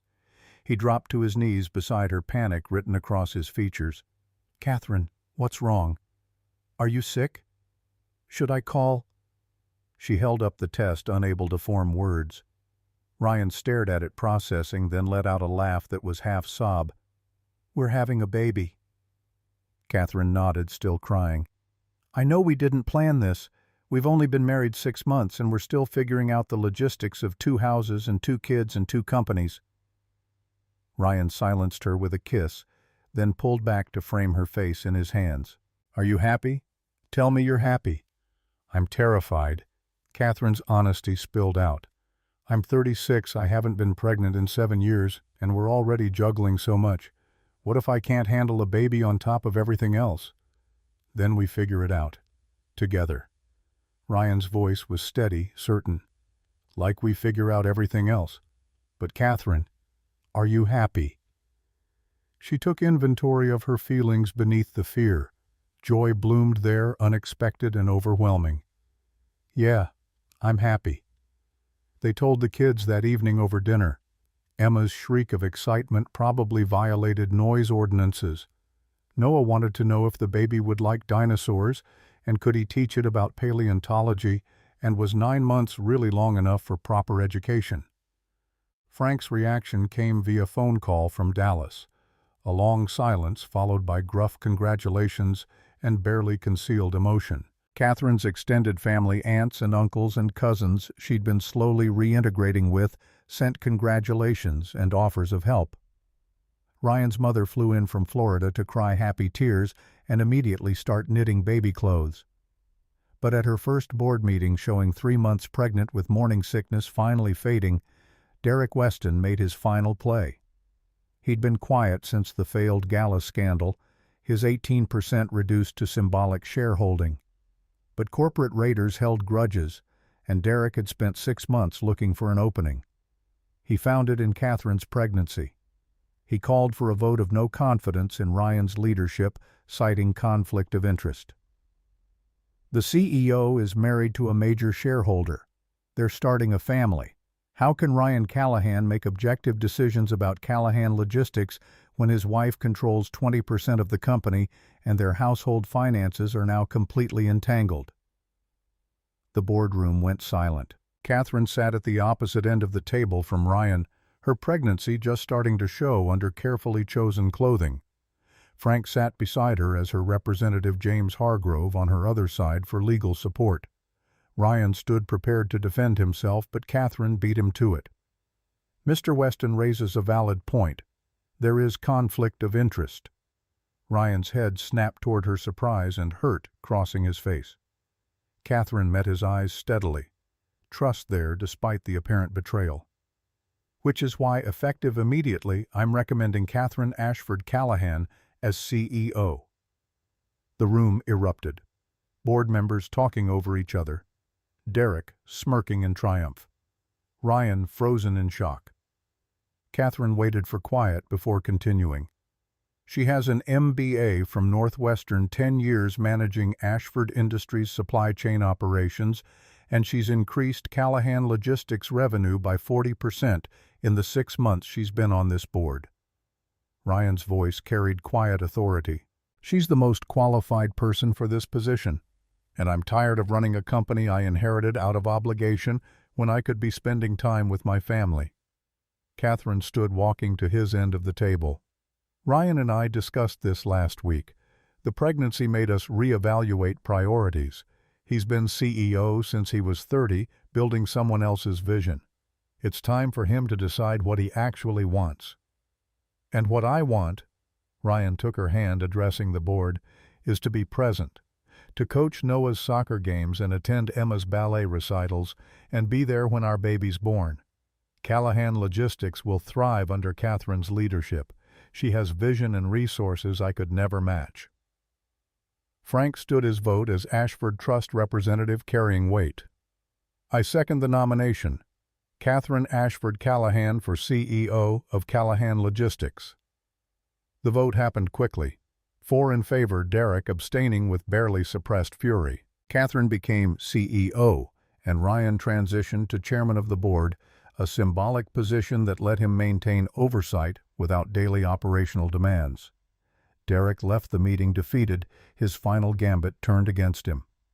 A month later, he'd sell his 18% stake and disappear from their lives entirely, a cautionary tale about corporate raiders who underestimated their opponents. But in the boardroom, Ryan and Catherine held hands, while lawyers drafted transition documents, and they smiled at each other with the shared knowledge that they'd just chosen family over power. And it felt like winning. The baby arrived on a Tuesday morning in early spring. Catherine's water broke at a board meeting which she claimed was poetic justice for something, though she couldn't specify what. Ryan drove her to the hospital, Chicago Central Hospital, the same ER where they'd met, while Emma and Noah stayed with Frank at the house, nervous and excited in equal measure. Labor was long and difficult. 20 hours of contractions and epidurals and nurses rotating shifts while Ryan held Catherine's hand and tried not to panic. She was 36, the doctors reminded them, which made this a geriatric pregnancy with additional risks. But Catherine Ashford had survived kidnapping attempts and organized crime and corporate warfare. She approached childbirth with the same fierce determination. Their daughter arrived at 3:47 in the morning, screaming her arrival with impressive lung capacity. 7 pounds 3 ounces, with Ryan's dark hair and Catherine's eyes and fingers that wrapped around Ryan's thumb with surprising strength. The nurse, a different woman than Laura had been, but efficient and kind, cleaned the baby and handed her to Catherine. Ryan watched his wife hold their daughter, saw tears streaming down her face, and felt his own heart crack open with love so intense it bordered on painful. Mia. Catherine's voice was hoarse from hours of effort. Mia Laura Callahan. For Emma's heaven, Mom, and for the version of me that brought us together. Ryan kissed her forehead, overwhelmed. It's perfect. She's perfect. They brought Emma and Noah to the hospital that afternoon, Frank trailing behind with his phone out taking pictures. Emma approached the hospital bed with reverent awe, whispering questions about whether she could touch the baby. Was Mia really her sister? Could she help with diaper changes? Noah was more pragmatic. She's really small. When can she play with dinosaurs? Catherine laughed, exhausted and radiant. Give her a few years, buddy, but I promise you'll be the first person to teach her about T-Rex. They took a family photo, all 5 of them crowded onto the hospital bed, Ryan's arm around Catherine, Emma, and Noah, carefully holding baby Mia between them. It was chaos and perfection, this blended family built from loss and love and the courage to try again. Frank sent the photo to Catherine's extended family, and within an hour, congratulations flooded in from Dallas and Chicago, and everywhere the Ashford and Callahan families had connections. But in the hospital room they ignored the phones and the outside world, focusing instead on the small miracle sleeping between them. 1 year later, Ryan stood in their backyard watching Emma teach Mia to clap her hands. The baby sat on a blanket in the grass, giggling every time Emma demonstrated her chubby hands coming together in imperfect rhythm. Noah built an elaborate block tower nearby, narrating a story about paleontologists discovering new dinosaur species in suburban Evanston. Catherine worked on her laptop at the patio table, balancing a conference call with Dallas operations while keeping one eye on the children. She'd taken 3 months maternity leave but couldn't fully disconnect from Ashford Industries or Callahan Logistics, both of which now operated under her strategic vision. The companies were thriving. Callahan Logistics had expanded into sustainable energy logistics. Ashford Industries had pivoted toward renewable energy infrastructure, and the synergy between them was exactly what Catherine had predicted. Ryan brought her iced tea, kissing her temple before settling into the chair beside hers. You've been on that call for an hour. When's your break? 5 more minutes. Frank's updating me on the West Texas solar project. But Catherine closed the laptop anyway, the call already ended. How are the monsters? Teaching Mia advanced hand-eye coordination and speculative paleontology. Ryan watched their children with contentment so deep it sometimes scared him. We've come a long way from that Christmas Eve in the ER. 2 years. Catherine leaned against him. 2 years since you walked in with Emma, and I was just Laura, the night shift nurse. You were never just anything. Ryan meant it. You were always extraordinary. I just didn't know why. The doorbell rang, unexpected since they weren't expecting visitors. Ryan went to answer it while Catherine scooped up Mia and the older kids trailed inside, curious about potential interruption. Derek Weston stood on the front step looking nothing like the corporate raider who'd tried to destroy Callahan Logistics. He was thinner, worn, holding himself with the defeated posture of someone who'd lost everything and was still processing how. Ryan's protective instincts flared. Derek, what are you doing here? I need to apologize. Derek's voice was rough, broken. To you and to Catherine. For everything. Catherine appeared behind Ryan, Mia, on her hip assessment written across her face. Come in. They settled in the living room, awkward, tense. Emma and Noah sent upstairs with protests. Derek sat on the edge of the couch like he might flee at any moment while Ryan and Catherine took the opposite love seat, united front. Derek spoke without preamble. I lost everything. The hostile takeover failures, the scandals my wife left, my investors pulled out. I've been in therapy for 6 months trying to figure out why I destroyed other people's companies for sport. He looked at Catherine, genuine remorse in his eyes. You had everything I wanted. Success, love, family, purpose. And instead of being inspired, I tried to tear it down.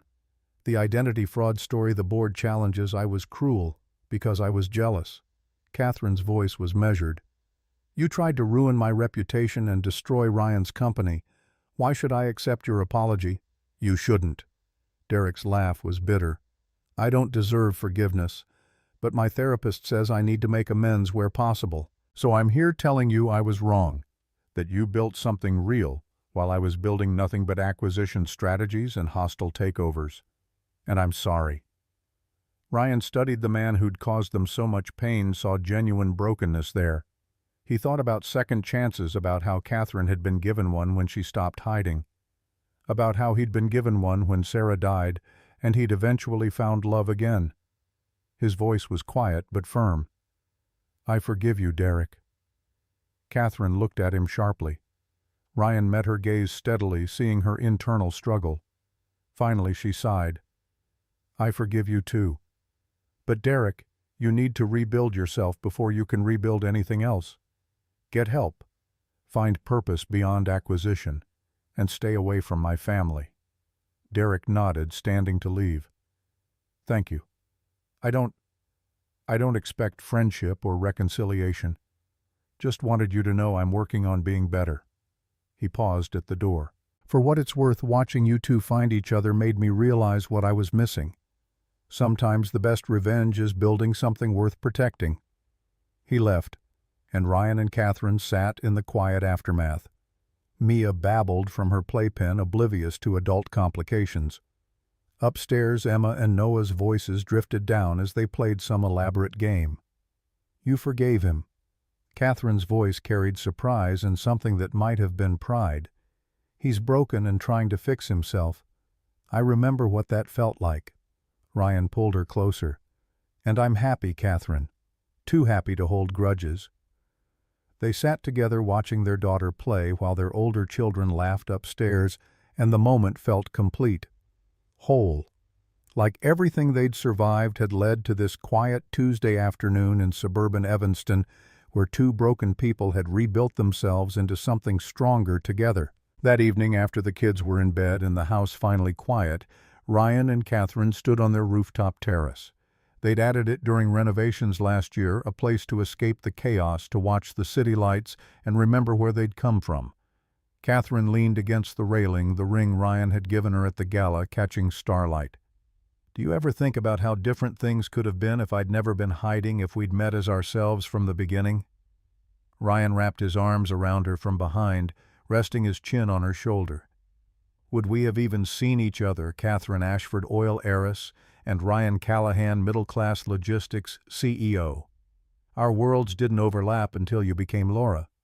"Exactly." Catherine turned in his embrace.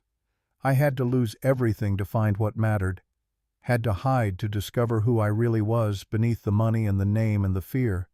You gave me that. You saw Laura and loved her, and that made Catherine worth being." Ryan kissed her softly.